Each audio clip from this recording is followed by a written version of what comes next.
Welcome to the Off the Road Again podcast. I'm Chris. I'm Ross. I wanted you to say I'm the Count. I'm Count Rossula. I don't know. Man. One podcast episode. So this is our podcast about anything and everything off-road. It's been a hot minute since Ross and I have been together. Life has gotten very chaotic. We do have... And I apologize for 2 shows in a row without a guest. That's not our normal MO. Normally we'll slide one in with the 2 of us or me and my kids. And then the next episode we'll definitely have a guest. And we've just had a very chaotic summer. And I mean, so far we're better than last summer where we took like a 6-week break. So we're doing pretty good. We're keeping our momentum. Yeah. But yeah, it has been, I know Ross has been incredibly busy finishing a master's degree, and I've had just kids and home stuff and travel stuff. And turns out that that in the U.S. during the summer, things ramp up in chaos, whether you have kids or whether it's just the natural progression of leaving hibernation. Of life. So, yeah. Or as our buddy down in Texas refers to it, second winter. Texas Dave referred to it as second winter, and I've never forgotten that, because even I'm like it, and to be like, we've been very fortunate in Kansas City. There's only been like 2 really hot weeks where we're getting upper 90s, or like I think we saw triple digits once. And it's been a very weird year for us. The wind has been out of the east a lot, which in kind of the northeast, which means less humidity. It's been weird, Ross. But we could do a whole weather show. We absolutely could. And we don't need to, because that's not why anyone's turning in to listen to us complain about weather. But I will say the hottest week in Kansas City was followed up with the coldest week we ran into, and we're in Breckenridge, where we were for that podcast episode of, if you saw me and the kids, like, we were wearing long sleeves, we were colder, pine trees in the background. How cold was it? Lows in the mornings were like upper 30s, lower 40s. And then if we were lucky, it was getting to mid 60s or upper 60s. I think we saw the 70, like like one day was hot and it was 72. Wow. Honestly, I mean, we had a couple days where when I woke up and went outside, it was already 80, which I wake up at like 5:45. So it's not, I'm not waking up at like lunchtime. So highs in the 70s sounds kind of nice. Yeah, right. So, yeah. Today was in the low 90s, and tomorrow's supposed to be miserable. So, and it will be the Saturday we played Saturday, we played Sunday, we played Monday, and we've now played Tuesday. Tomorrow will be the 5th day in the row of Little League Baseball. Oh. And at least tomorrow night it's at 8 p.m. So like the sun will be going down during the game, but like that's prime mosquito and like moth and cicada weather. Yeah, like if you see me reaching, if you see me reaching for my leg, I've been scratching bug bites that I got from being the base coach and staying on the field. I was like, what is happening right now? Yeah, so I got annihilated over the weekend by fucking mosquitoes and black flies up in Maine. But we'll get there. We'll get there. Yeah, I'll go first because I think mine is funny. We teased on the show that I had something going on, and I kind of wanted to be like, let me see how this is going to work out first. There were some questions on this one. Yeah, so the impetus of the story is I ordered a rooftop tent from Lowe's. From Lowe's. You can get your gardening needs fulfilled and also get camping equipment, apparently. Right, exactly. Like I ordered a rooftop tent. It was a great price. I was able to use my Lowe's credit card too, so I even was able to save some money. Nice. You get the options of like the saving the 5%, or if you want to do 6 months no interest, like that's available to you. So like very, very reasonable, and included in that price was free home delivery, which is the other reason I was very stoked about it. How did Lowe's, the app, I ordered it through the app, and I ordered it on like a Thursday or Friday, and Lowe's said, hey, following Tuesday at your door. And then I think I ordered it on Thursday, because Friday I got a text from an LTL company that was like, oh boy, not Tuesday. And I was like, whoa, hold on. When? And they were like, maybe the 29th or maybe the 5th. So, and the 29th was the only other day we were going to be in town. We were going to be out 31, 2, 3, 4, 5, and coming back on the 5th. That's a window right there. It is a window. So it's about a 5-day window. It said through the text, we'll let you know when it's coming, right? And so I kept checking the text, and the date window kept pushing back. The final date window I saw said July 5th to July 11th, which tonight, as we're recording, is July 11th. It showed up on the 5th as we were driving back from Colorado when we were only like 3 hours into the 10-hour trip. They were like, hey, by the way, it wasn't like it's out for delivery or it's showing up this day. It has arrived. And so there was zero prep. Yeah, zero that's like warning. Vehicle shipping. It's like, we're going to be there between the 1st and the 10th, and you'll know when the vehicle's in the vicinity when we tell you. Exactly. So, good news is it showed up on a pallet. Hold on, I got to find the actual image here. I'm guessing, because of the way the story is going, that it didn't show up on a pallet and then they said, by the way, do you have a forklift? It was left. It showed up on a pallet with me still 6.5 hours from the house. So they had a way. They just basically dropped it in the driveway. Oh, which one of those do I want? I want to share my screen right now, but I don't know how they're labeled. How the screens are labeled or how the photos are labeled? Well, I have 2 Google photo things open, 2 tabs open, because I threw all of your stuff. And so, this is either going to be... Nope, not that one. It does give me a preview, thank God. There might be very different tags on this show based on what we see here. Right? So, and please ignore the giant mess in the garage. We've been dealing with some home if you think that is a giant mess, my God, one glimpse into my garage and you would have a panic attack. So this is how it was on the ground when we showed up. There is a pallet underneath it. My favorite part are the arrows that say like this way up, which is clearly not up right now. Fragile. Yeah, it's definitely fragile. It has just been chaotic. I took pictures of everything because like the box was like scratched in a couple places and just really kind of. And my favorite part of all this is like it's still sitting in the box. Like we have had, like we got, that was the 5th, and then all that stuff you and I were talking about previously about carpet and flooring and stuff. That's been happened. That happened Thursday, Friday last week. Then baseball tournament started, and so that was life. Saturday, Sunday, Monday was the only off day, but it had to work. So I took the 3rd off. It's like nobody's gonna do it.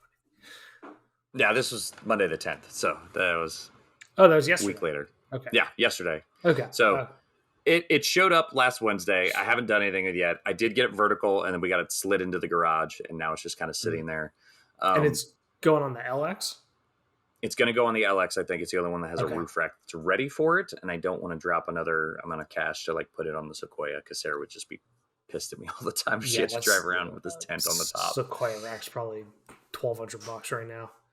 Yeah, exactly. So if there's somebody who wants to work with me on that or the Suburban, hit me up. But the Suburban, I basically have slated for like family hauling highway duty. Like I'm not, I don't think I'm going to do, I took that leveling kit off. I don't think I'm going to put it back on. Like is that what you took out to Colorado? Yeah, absolutely. Yakima box on top. I didn't even take pictures of it this time. I was like, this is the most un-car influencer media guy thing ever. Nope. I took pictures of my kids. Nobody wants to see that. Like there was a big troll. That was it. Like you'll be able to leverage that a bit by the time we're at show 500 and the Suburban has 250,000 miles on it. It's got a lot of miles. So you're getting there. Yeah, we hiked a little bit while we were out there. We played, and to be honest, we really didn't do much. Like we just kind of chilled in the cold air. There was a hot tub. The kids got in the hot tub every day for their cycle of clung on to your ability to breathe. yeah, we were really high up. So that's every day. That's an altitude. 10.5 for the listeners. That is the house was at 10,000 feet again. Yep. And I know I have documented my issues with staying at 10,000 feet on the show from back in March. So yeah. But the tent has arrived.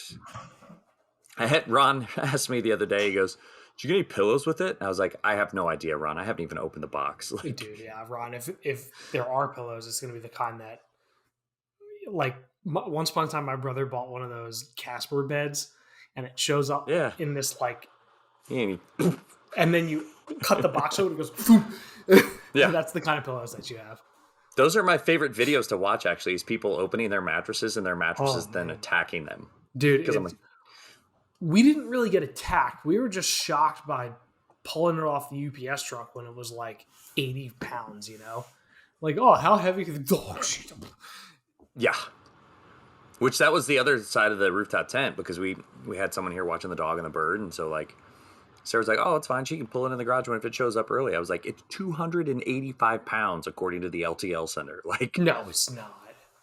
That's what that. Well, there was a pallet underneath it, so there was some added weight to it. Pallets are like 40. Right, so it's like 235 pounds. Holy fuck! Yeah, it's a big tent, dude. That is 4-person. Oh, it's the big boy. Yeah, I'm not small, and my oldest son is already 6 foot 190, bud. Like, he's so 6 for, foot for the listeners, yeah, he's bigger than me. Yeah, it is the an Overland Vehicle Systems. It is the Nomadic 4-person, I believe, is what it's called. Is that the same company as the awning I have? It might be. I think it might be. One of the reasons I pulled the trigger on it is because my buddy who has an Overland Vehicle Systems awning, Brett, was like, no, dude, I love my awning. It's doing great. So yeah, it's like, we'll give it a shot. I feel like most of these things are pretty good these days. Yeah. Like all the companies that were making questionable stuff have kind of failed through the pandemic surge. It's like, oh wait, this is pilot shit, you know, and all the good companies are, you know, now charging $3,500 for things. And yeah, rant switch to be flipped at a point to be. So anyway, that's most of my major update. I don't think I need to go into Colorado anymore. It's 5 days straight now, 4 days straight now at the ballpark, and we're going back out again tomorrow night. So the glory of the double elimination tournament. We lost them Sunday, and now we're just playing. They're every game is do or die. So yeah, hoping we can withstand. 4 more means they win it. 3 more means they make the championship and lose. Everything else. So you got to win at least 2 to have a moderate success. Yeah. Man, I didn't even watch the Home Run Derby. So. No, I don't. It's boring. Should probably actually just YouTube some highlights of that. The Home Run Derby? No, I already watched them today. You're not missing anything. Oh, no? No, it was guys hit home runs in batting practice settings. It's normal. Okay, fair enough. Yeah, fair enough. There was the story every year is the best story of it is somebody's dad throws to them. Like that's the biggest, like, and the Baltimore Orioles guy's dad threw to him. I will say the only other thing though is he's a switch hitter, and for like the special time, he switched over to the right side and hit bombs out the right side too. So like, that's it. Like, good for him. The best home run derby moment ever is when the All-Star game was in Kansas City after they redid the stadium. Mm-hmm. And normally they invite like the one local guy, and we had a guy that could hit home runs sometimes. And I believe it was Robinson Cano of the Yankees was the team captain, and he was like, oh yeah, we're definitely going to put a Royal on there, and then didn't. And so the whole time he was at the plate, the entire stadium booed him, and he hit 0 home runs.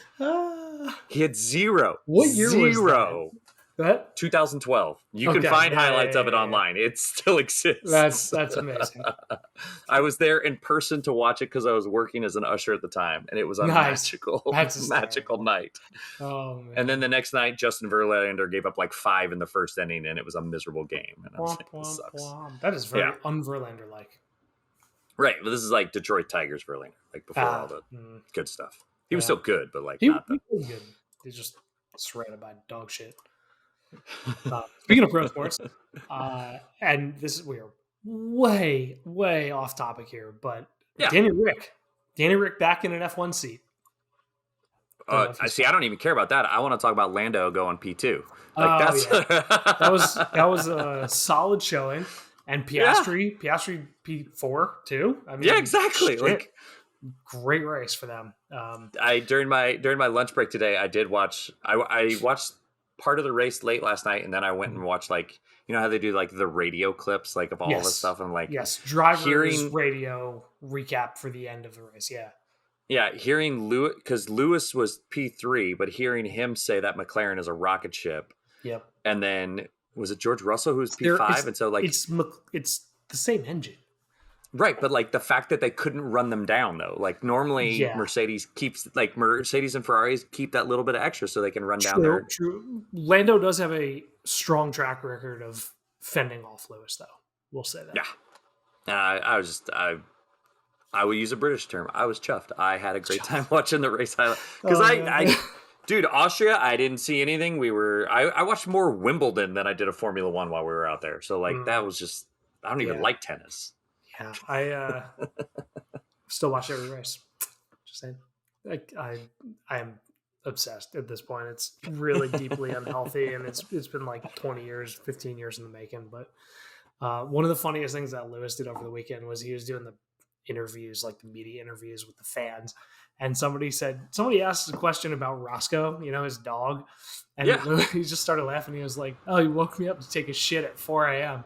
He said that the whole stage, like with all of these people in the crowd, and it's just so un-Lewis like to say something like, "Oh man, it's so fucking funny." That was the other clip I watched today was Max and Lewis on a stage post race, I believe. And they were asking Max, like, you were really fighting today. You were doing it. And Max, like, starts to list all the things. And Lewis, without the micro, like, Max is holding the mic. Lewis's mic is down next to him. And he interrupts and is like, no. None of that was real. And Max is like, what are you talking about? And Lewis is like, you didn't drop the F word for any of it. None of that was real. Those are all, like, fake radio messages that they can then air. Because if it's real, he drops an F-bomb and they can't air it. Like, I mean, Max at this point has no reason to say. Any complaint that Max has on track is like just him, being pretentious. Which I did enjoy him driving into the pit lane wall on the wet. The best. And did you hear what he said? He said it understeered. It understeered. Oh my God, get your head out of your ass. No. Man, it was actually a very entertaining weekend. And then coming into this week, good. I mean, Danny Rick getting the DeVries spot after. Yeah, but like, poor Nick. We're so far off topic for our off-road show. This is off the Formula One again, apparently. Yeah. Poor Nick. He's an F1 driver. He's 2-10 versus his teammate over the first 12 races. He's been warned by Helmut repeatedly that he needs to get his shit together. He spins in quali and practice and everything. Like, who knows what his attitude is, behind they unsafe released him in quali too. Like, it was just... Yeah. He almost drove into the McLaren. I'd have lost my mind if they'd have ran into the car. Yeah, it's more that he doesn't show in race form anything that looks like competitive pace. He's getting blown away like by the fucking Williams guys sometimes, and it's like I'm not surprised if Albon would be back in a AlphaTauri. Spoiler alert, I know silly season's coming up, so Checo's out. I mean, with RBR. No. Yeah, Checo. No. Hey, just this is my theory. Let me spout it out. Like, you can tell me your actual. This is on the record. Okay. Yep. So Checo will be out, RBR. Danny Rick will get elevated back up because that was the most competitive Red Bull ever was with Max and Danny Rick at Red Bull. I don't care. Max is now established. It's not going to hurt his feelings if Danny Rick comes back. They have a solid number 2 all the time. Don't get me wrong. I think Checo's a great driver. He always gets more out of his tires than he should, except for the fact that he ruined Kimi Räikkönen's race at Monaco like forever ago, and I freaking hated him ever since that because he like cut Kimi's tire. Kimi was like, I want to say he was like P6. Checo cut his tire. Kimi got new tires and then went from like P13 to P9 or P10 in like 3 laps. It was a ridiculous race. Period of trying to deeply overdo what he was capable of. It was this Romain Grosjean period. So like things broke sometimes. Romain was scary, but like early Romain was terrifying. Lotus Roman was terrifying. Have wall, have anything will crash. Yeah, so Checo's out, Danny Rick in. I think Albon will go back to AlphaTauri. They'll put him back in the younger team because he's fast if the car's fast. He wasn't terrible at Red Bull. Like, I would have left him alone, but they wanted whatever they do. They get paid way more than I do. Yeah. Right. So, but have him sit there let him go P8 a Williams. Like, wouldn't it be better to have him in an AlphaTauri going up? Like, I'm going to disagree with all of this. That's fine. It's all dumb, and I am not an F1 pundit. I think the thing about Checo is that, like, he does terrible in practice and quali, but he always manages to do reasonably well, you know? And until he's consistently out of the points or out of the top 5, which he is still proving he can do, I think he still has a seat. And I think Danny Rick's got to prove himself in the AT car before they actually bump him. Yeah, he did get all the way back up to P6. So it was a drive, man. He was on a freaking charge the whole race.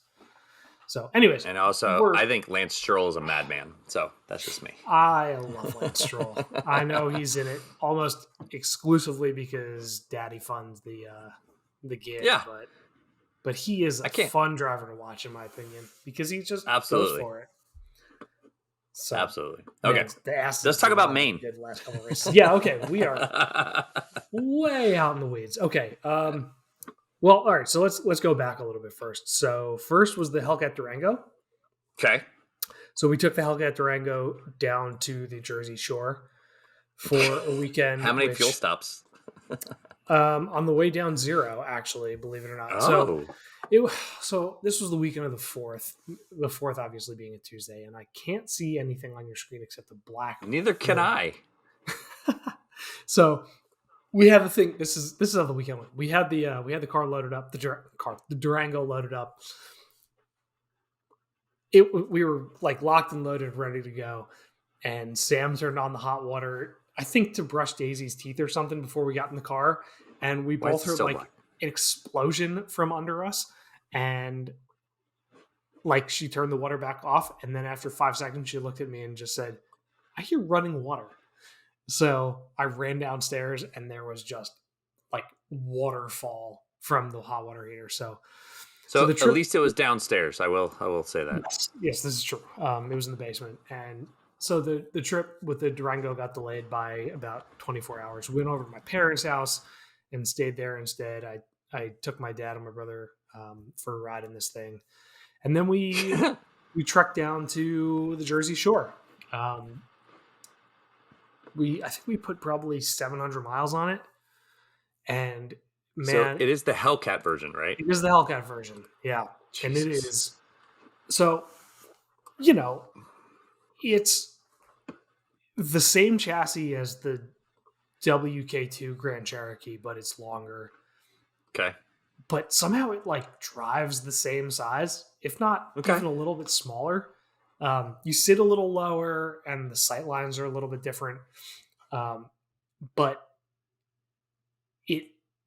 by having the longer wheelbase, it feels like it almost has like a more rear bias to the platform. Okay.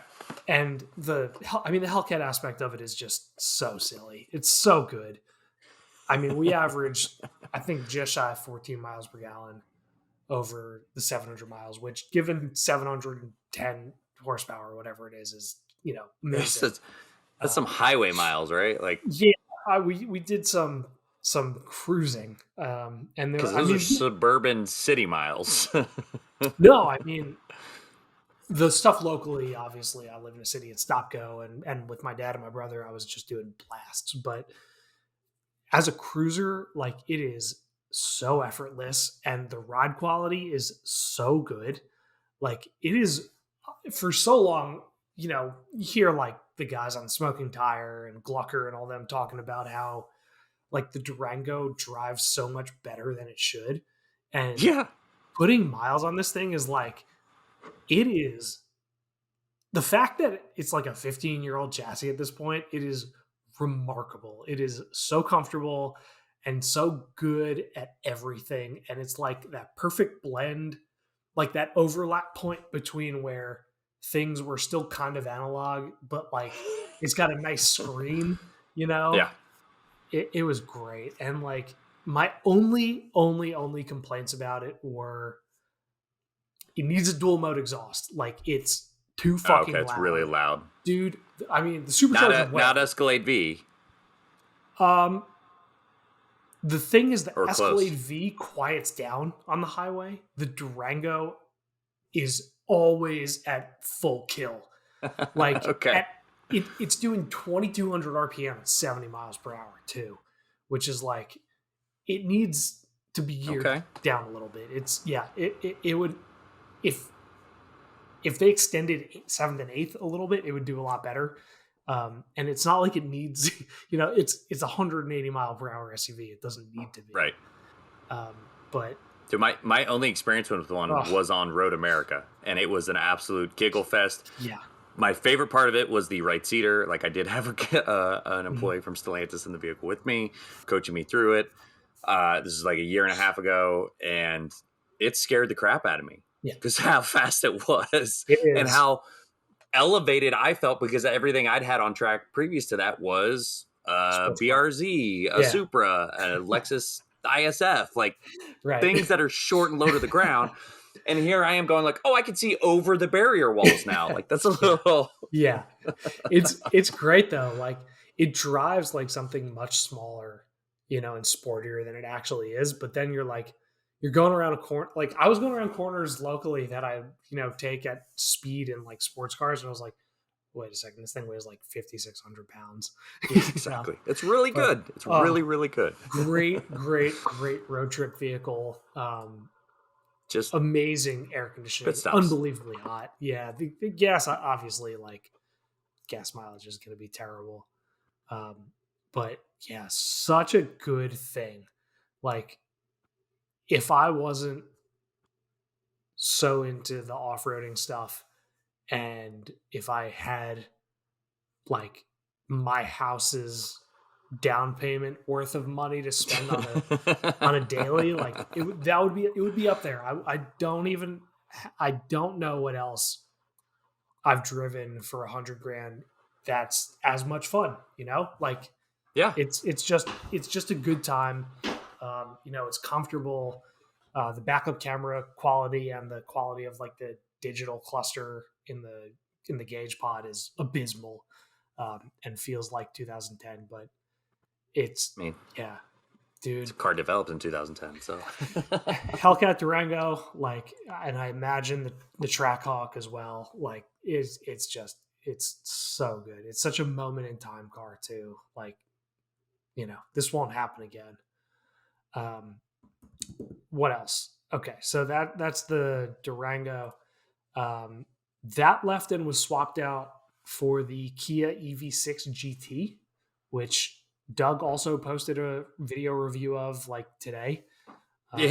So yeah, probably not the same car, but being that is the press launch and media color, it's it's red. Imagine an EV6 really fucking fast, and instead of having like comfortable, normal car seats, it's got like contoured deep buckets. Oh no. Yeah, it rides a little stiff. The range, I'm not gonna bullshit anybody. I don't know the specifics of this thing, the way I should. It is so. I had the Durango Hellcat, which is a 700 something horsepower, 710. It does 0 to 60 in like the mid to high threes. And then I also had this Raptor R for the trip to Maine, and the acceleration in the EV6 GT. And, there's no question that part of it is aided by the fact that it's an EV and it's, there's instant torque. Instant torque. There's no delays and shifts and all that stuff. And it's silent except for like the fucking Star Trek noises. But it is just on that fringe line between like you're okay with the G-forces, and they become completely nauseating. If you do the I guess it's the GT button. There's a button on the steering wheel that's the same color as the brake calipers. Okay. And if you do like a launch, like it's uncomfortable. It's not pleasant. It's not fun. Okay. Like, you know, after I did 2 launches in this thing, and after 10 seconds afterwards, I was like, I'm good. I don't need to do it again. It's not enjoyable. It's so fucking fast that like any sane person can understand that it's just we've crested that point of like normalcy, you know? It's a competent battery electric vehicle that has now moved into the realm of party trick. Yes. Hey, watch what I can do. And you show your friends once, and then your friends don't want to do it anymore because it's nauseating. Like, it's that extreme of an acceleration. Yes, and I will say that, you know, that party trick extends because it has that torque from the mid-range, and this thing actually, I don't know what it weighs, but it corners reasonably well, and it probably has the best steering feel of any EV I've driven. And at this point, I mean, small, you know, sample size here, 10 or whatever. But it drives really well. You know, the whole Kia experience in the EV world is really good. But I like, I know it sounds so like, so not snobby, but like antithesis to everything that we're supposed to say. But I don't enjoy those full hard launches when cars are that fast and so drag racing isn't for everybody. You're okay. Yeah, it's like it's it makes my head hurt, honestly. Like, it fucks up my equilibrium. Definitely. So anyway, so that leaves I don't know. Let's talk about the best one. Yeah. Okay. Best one. Ford F-150 Raptor R. Woohoo! Yeah. So the Raptor R was here. I took it up to Maine to the Rangeley area for an ATV trip, which as soon as I got in the truck to leave, I was wondering why we do this trip in the middle of July. The beginning of July. Dude, it was 94 degrees in the shade when I got up there, and it was like in Maine, and like 92% humidity. So we didn't even ride on the first day. It was just, I mean, given it, you know, we got like 3 inches of rain, stormed like crazy, but it was just, we couldn't ride. So the Raptor R. So things we know about it: GT500 engine. It has slightly less travel than the standard EcoBoost Raptor. And the one that I tested was, I think, just over $112,000. That sounds right. Yeah. So that said, I mean, the F-150 fundamentals at this point they're fantastic. You know, the interior's great, infotainment's great. They still have that huge cut in the front windows, so the visibility is amazing. Back seat space is great. Front seat comfort's great. Yeah, huge back seat. And you know, the Raptor has gotten to be so phenomenal that it is leading the category that it created. You know, like there's the TRX, obviously, but that's a showcase of what the Hellcat engine can do and something that is meant to take on high-speed off-roading.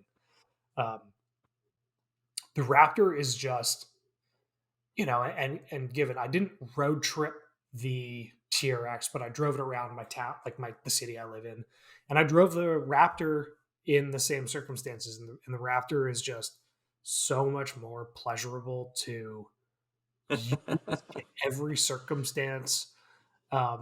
And like, it just has, like, the T-Rex's character is just fuck you all the time, like, you know, like violence. And And it rides like that too. It rides like stiff, and it's abusive, and it feels obnoxious and irresponsible.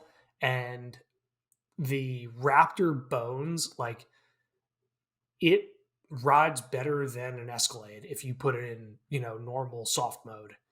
I absolutely love a Raptor. I think it's reasonably sized, which sounds hilarious. It's huge, but it feels normal. Yeah, and the TRX is absolutely massive. Yep. The only time I drove one, I was at it with another gentleman who was a very large gentleman, and we had plenty of space in the TRX because that's how big that truck is. Yeah. I'm not a toddler, and so I don't want to listen to the supercharged whine all the time, which I did a video with Zach from Shooting Cars on YouTube, and that was our exact conversation. He's like, "Oh God, I love listening to the whine the whole time," and I was like, "I don't need to hear it after 10 minutes." Like, dude, that was the Durango Hellcat experience too. Like on the highway, if you go to make a pass from 60 to 70, it's just the whole time.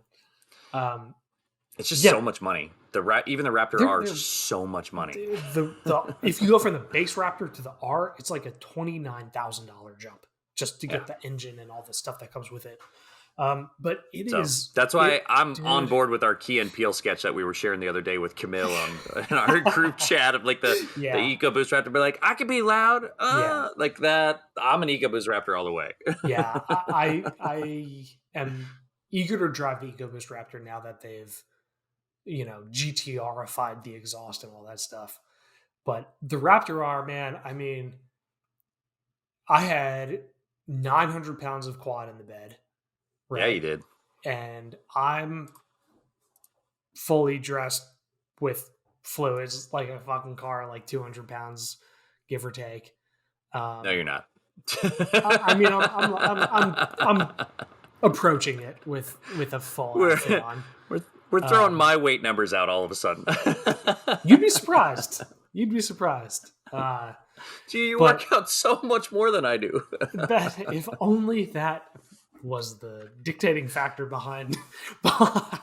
We'll go with the muscle weighs more than fat. That'll be our argument right now. Sure. So, anyways, 900 pounds of quad, 185 of me, plus probably 200 pounds of other shit. Like the payload of the Raptor is 1,400. So it's like kind of getting. You're like right at it. Another person or two, and you're passing payload, and you can see in the pictures. I mean, it was not. The suspension wasn't totally happy with the quad in the back. It definitely had some sag, and the nose was definitely perched up a little bit, which in a couple steep uphill circumstances made the front end slightly twitchy, but like that's physics. Is it like a little light? Yeah, just the steering got a little like inputs didn't necessarily feel like they corresponded to what was happening as much. Absolutely. But that's physics. Yeah, that's how that works. I will say in sport damper mode, it cared way less about the weight in the back than if I left it in normal damper mode. I will also say that the Baja exhaust mode is it's fuck you loud. It's like it's really loud. It's a GT 500. It's like it's just bellows, and it like. I recommend using the other three modes, not Baja mode. Like it's not for me, and maybe that's just me showing my age, but you're aging into it, bud. I get it. Yeah, right. But in terms of just all encompassing experience, like it doesn't get better, Right. The ride quality is so good, especially so good. Most trucks with almost 1,000 pounds of shit in the bed would ride terribly, or they'd going over like the expansion joints between a bridge and the road, the highway as it leads to the bridge and comes off the bridge. A lot of times, if you have the weight in the back of the truck like that, it kind of unsettles the chassis a little, and it causes the front and the back to do different things, and it causes the back to bounce or, bottom out or something that's less than ideal. And that's why bump stops exist. That's why bump stops exist. But the Raptor didn't get anywhere near that. It just awesome. Regardless of anything, it just like one movement and kept going. We hit a couple large, not jumps, but like what would be jumps if I had been going 40 miles per hour faster. Okay. And it just like truck went up, suspension went down, and then the two came together, and it was like landing on a fucking marshmallow, Awesome. But God, what, man? Ugh. The part that gets me is like that exact experience, but like for an American-made pickup truck, there's not a lot of noise in the cab either. Like there's not a lot of rattles or creaks or groans for something that is literally getting the shit shaken out of it half the time. Like I have, it's been a long time since I've been in like a 15-year-old Raptor or something like that. Like maybe that's the case now, but like these new trucks are just so good. Oh man. I just wish I could afford them. That's the problem. We talk all the time about how in a lot of people's lives, trucks are taking the place of luxury cars. And like, it's the thing is that it's as comfortable as a big luxury sedan, minus maybe like an S-Class or, like an LS or something with like a roller. Yeah. Or like with car seating position where you're not, where you're more relaxed. So it's 90% as comfortable. It can tow a bunch. It can carry a bunch. It's got all the technology that you could imagine, like the one thing it didn't have though weirdly was it didn't have heads-up display, which I was kind of surprised by. But automatic headlights and panoramic sunroof and huge screens and wireless CarPlay and charging stuff and all that stuff.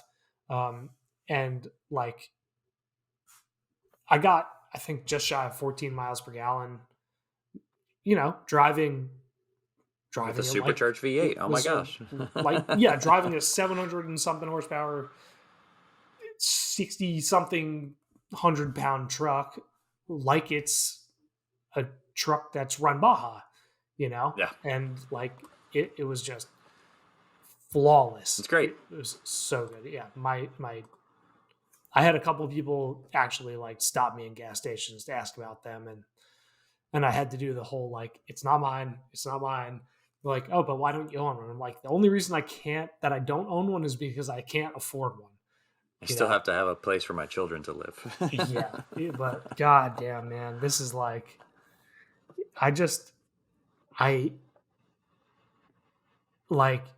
there's been conversations about this being peak automotive enthusiasm era. Like, it's not going to get better than this, Like, we thought 10 years ago the 6.2 Raptor was pretty great. It was pretty fucking great when that thing came out, man. And like, I'm sure there will be something that comes out that one-ups this, but it's going to have to be something that like does a flip on its own. Like there's nothing that like, I don't know. Not Tanner Faust and a Hot Wheels stunt, but like just regular Raptor owners start doing flips. And the whole thing was, I mean, the quad that Polaris has been letting me test it's the Raptor R equivalent, It's 55 inch, like it's got the same caliber of suspension and it can carry that same kind of speed without any of the impacts transmitting up through the suspension or the chassis or the frame or the handlebars.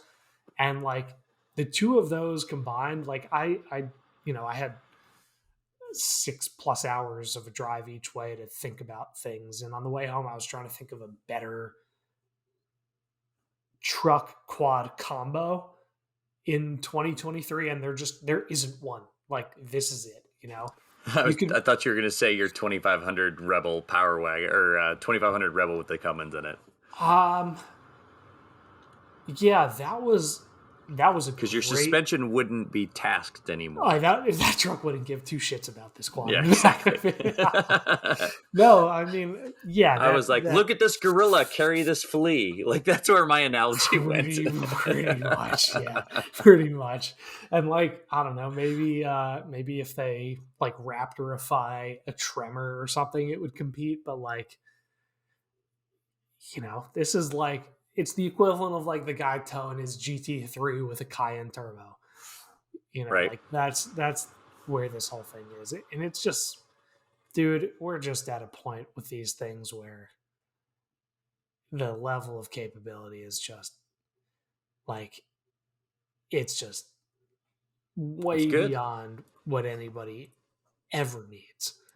And that just makes it so much more fun because you can do so much more without, like in the instance of the quad, without physical fatigue, and in the instance of the truck without, I mean, you just did a big road trip. Like if you had been driving something 10 years older, you would have been more tired when you got where you were driving, And 100%. I've done that trip numerous times in a varying age of vehicles. And the time I did it in the 80 series was the most tired I've ever been by the time I got to that location. To the Suburban, it's like cruise control and and not only that, but like my kids are all of an age now where everything is entertained. So like as long as nobody has to pee immediately, like it's I would say it's the fastest out and back we've ever gone with all four kids. And it was, other than like we hit a ridiculous thunderstorm in eastern Colorado where, you know how you drive into a zip code and you get that county's like weather alerts, tornado warning text. Nice. On I-70 as I'm watching the black go by me. I was like, you know what? Let's go ahead and keep an eye on that. If that seems like it's coming this way, when you start finding some. We had a couple tornado watches when we were down in Jersey. Yeah, that's so wild to me that you guys are getting those now. Where am I going to go? There's nowhere to go. The beach. Just go out in the water. It's a sweet water spout ride. Dude, water spouts are among the coolest things that happen on this planet. Dude, they're amazing because they don't do damage. Well, tell that to the fish. But that, like, 99% of the people who own a Raptor R aren't going to do anything off-roady with it. But like for the people that do have it, it's just so competent and plush and good at everything that it was designed to do. Like the road trip, it just takes the exhaustion out of it because you didn't feel anything. No, it was perfect. Like super, super, super comfortable. You can maintain crazy speeds without it even thinking, and like on big, long uphills, like one of the things you don't think about too is on long inclines, like if you're in the mentality of driving, if you're in a slow vehicle, you have to like ramp up to it, like get your speed, have the vehicle downshift, and then try to maintain your speed. And in this thing, you just like, boop, put your foot another 16th of an inch. Yeah, and it's forced induction, so you don't have to worry about air density or any of that. Like, the supercharger also kind of sounds like an old like Rotrex. It's got that like really minimal. It almost sounds like intake whine, but you can just make out that it's blower. It's so good. God. Yeah, sad to see that thing go. So, obviously I drove it at the Road America with Robbie and those guys. If it was sitting and no one was touching it, I made sure I got in it again, which is probably why I didn't drive this brand new Subaru Crosstrek, because I definitely took another trip in the Raptor R. Oh no, not the Crosstrek. Yeah. I made that sound like I drove it like 15 laps. I drove it twice, and then I rode in it one time with Zach while he was doing his video. So Raptor R Crosstrek. It's brand new. It would have been good for SEO. Like it would have been Raptor R is doing pretty good on SEO. I love Subaru. I love the Crosstrek. I can tell you everything there is to know about how the Crosstrek drives without actually driving the Crosstrek. Last quick update. It has been too fucking hot to do anything with the Lexus other than look at it and drive it a couple times. So the white knuckle sliders and the scan gauge will go in once being outside doesn't make my asthma. The surface of the sun. Yeah. The surface of the sun. Yeah. Pro tip: don't get asthma if it's not really a choice, but just don't asthma. Yeah, don't asthma. Don't asthma. So. You don't asthma from poor air quality, and I won't asthma from 10,000 feet of elevation. and both of us can try to not asthma from tornadoes. How about that? Exactly. Yeah. I did tell somebody in Colorado, somehow the topic of tornadoes came up, and I was like, yeah, when I was a kid, I went to the University of Kansas basketball camp, which was like a sleepaway camp when we were like 4th, 5th, 6th grade. And it's only for a week, right? Or it's like 4 days, really. It's like a Monday to a Thursday. Yeah. But there was a kid, because KU's a pretty big basketball brand. He had flown in from the East Coast to go to basketball camp there. And I don't know if he's New Jersey, New York or whatever, but they would drive us on the buses from the dorms to these schools where we'd work out. And we went by a field, and he's like, what is that? And it was just this was back before wind turbines were wind turbines. It was just a windmill in a field that spins and it pumps water out of ground. One. Yeah. Many blades. Yep. And the kid was like, what's that? Looks and we were like oh, that's how we. Yeah. He said, what's that? And somebody, it was not me, but somebody goes, oh, that's how we keep tornadoes away. And the look on this kid's face was like, there aren't enough of those here. How are we going to keep the tornadoes? Like, oh my God, guys. Oh man. Yeah, it's like the early 90s were the early 90s were an interesting time. That's fucking funny. And then he saw Twister and was like, "Oh, they lied." Yeah, he got me. That is good, man. Well, sweet. I'm gonna wrap up the show. Yep. You can rate and review wherever you listen to a podcast. You can like and subscribe on YouTube. We're live. I saw Joel in the comments. What's up, Joel? Hi, Joel. Hope you're having a good day. Get you back. Good Wednesday. Soon, yeah, because he's so far ahead of us. Oh man, Joel, do we have tornadoes? Are there tornadoes in Australia? Is that a thing? I don't know. We'll have to look that up now. I'll have to look that up. You can follow Hooniverse. Yeah, he is. The Hooniverse on Twitter, the real Hooniverse on Instagram. Ross is not like the one from Friends, and I'm at Overlean Dad. And we did a show. Thank you guys for joining us and watching.